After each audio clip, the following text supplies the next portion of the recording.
গাছে প্রয়োগ করব, যেসব গাছে আমার সাদামাছির আক্রমণ হয়েছে, কারণ সাদামাছির আক্রমণটা বেশি হয় সকালে আর বিকালে।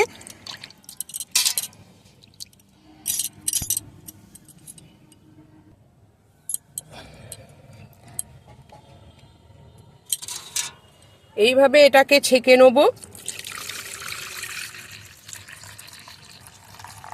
এক লিটার জলের মধ্যে বন্ধুরা 2 থেকে 3টে লেবুর রস আপনারা সরাসরি মেশাবেন।